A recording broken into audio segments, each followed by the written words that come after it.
کہ لوگ کیا اللہ وحدہ الصلاۃ والسلام علی من لا نبی بعدہ اللہم صلی علی محمد وعلی آلہ واصحابہ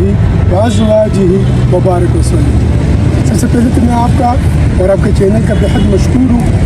کہ ایسے پرفتن دور میں جہاں پر معاشرے کے اندر ایک جنونیت پیدا کر دی جا رہی ہے، چاہے وہ سیاسی جنونیت ہو چاہے وہ مذہبی جنونیت ہو، یعنی انسان سے حیوانیت کی طرف آ رہے ہیں، درندگی کی طرف آ رہے ہیں۔ ایک ایسے دور میں جب انسان میں درندگی آ جاتی ہے تو آپ نے دیکھا کہ جنگل میں درندوں کو پکڑ کر انسان حکمت کے ساتھ لا کر جو ہے وہ سرکش میں نچاتا ہے۔ تو یہ روحانیت جو ہے دراصل اس درندگی کا علاج ہے۔ آپ نے جو سوال کیا ہے یہی اس روحانیت کے خلاف اٹھنے والی آوازیں ہیں کہ وہ روحانیت نہ اٹھ سکے۔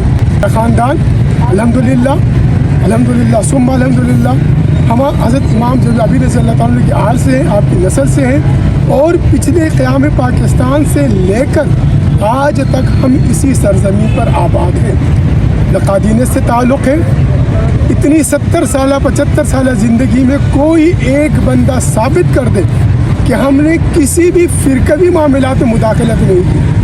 ہم نے کسی فروعی معاملات میں کسی کے خلاف مداخلت نہیں کی، نہ کسی سیاسی معاملات میں ہم نے کسی کے خلاف مداخلت نہیں کی۔ ہم تو اس سرزمین پہ آنے کا مقصد صرف اور صرف حضور نبی کریم صلی اللہ علیہ وسلم کے وعدہ تخذ الہند کو پورا کرنے کے لیے اس سرزمین کا انتخاب ہوا ہے۔ پاکستان کی فوج یہ پختون دراصل حضرت امام مہدی علیہ السلام کے لشکر کے سپاہی ہیں، انہوں نے مل کر حضور نبی کریم صلی اللہ علیہ وسلم کے وعدہ تخذ الہند کو پورا کرنا ہے۔ اس کے لیے ہمارے بزرگ حیدرآباد دکن سے ہجرت کر کے اس سرزمین کو آئے، اور آج تک الحمدللہ اسی عزم کے ساتھ اسی حوصلے کے ساتھ اور نبی کریم صلی اللہ علیہ وسلم کی اسی عشق اور محبت میں کہ یہ سرزمین سے انشاءاللہ تعالیٰ خراسان سے جو کالے جھنڈے اٹھیں گے، حضرت امام مہدی علیہ السلام کا لشکر اٹھے گا، تو یہ ہم آل جو ہے جو حضور نبی صلی اللہ علیہ وسلم کے وعدے کو تنظیم پورا کرنے کے لیے اس لشکر کے ساتھ اکٹھا ہو ہندوستان کی طرف جائیں گے، جس کا اجر حدیث پاک میں آتا ہے، اس کا اجر جو ہے جنگ بدر جنگ احد کے شہداء و غازیوں کا۔ لوگوں میں تمیز ختم ہو گئی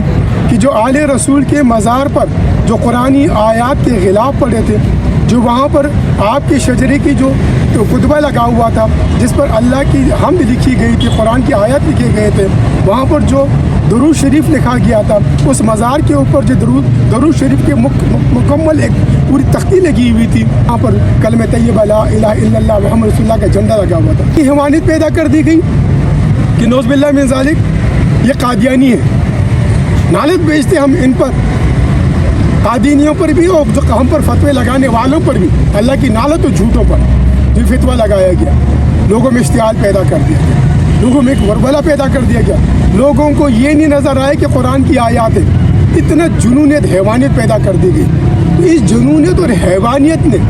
ان کو اس قدر مشتعل کر دیا کہ ان میں تمیز ختم ہو گئی، حرمت ختم ہو گئی، عزت ختم ہو گئی، تعظیم انسانیت تعظیم قرآن ختم ہو گئی، اور انہیں قرآنی آیات کو بھی اپنے پیروں تلے روند کر آپ کی میرے پیر و مرشد والے بزرگاں کے مزار کو مکمل طریقے سے شہید کر دیا۔ اب میرے دادا کی بات ہے، میرے دادا اب قابل سوچ بات ہے، آپ صاحب عقل ہیں، صاحب سوچ صاحب فہم ہے۔ میرے ایک سوال ہے کہ میرے دادا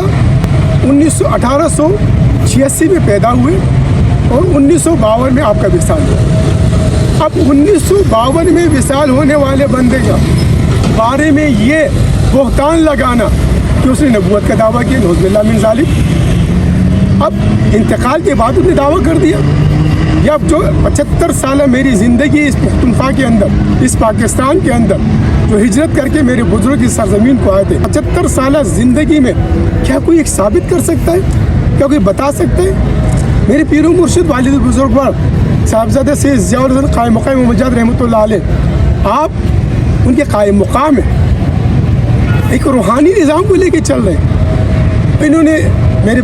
جو والد بزرگوار کے جو والد تھے دادا سید صدیق حسین، آپ کی زندگی میں آپ کے دست مبارک پر 700 سے زیادہ ہندوؤں نے، پنڈتوں نے، بڑے انہوں نے اسلام قبول کیا۔ آج بھی الحمدللہ میرے والد بزرگوار کے ہاتھ پر 1999 کی سن میں 5000 سے زائد گھرانوں نے اسلام قبول کیا ہندوستان کے اندر۔ ہم کس کا کلمہ پڑھا رہے ہیں؟ ہم ان کو کیا بتا رہے ہیں؟ آج دکھ ہمیں اس بات کا نہیں ہے، دکھ ہمیں اس بات کا ہے جب ہندوستان میں وہ 9 مسلمین ہمیں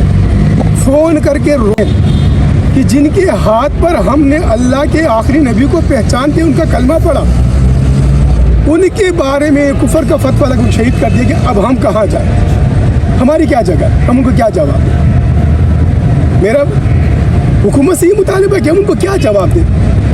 ریاست ان کو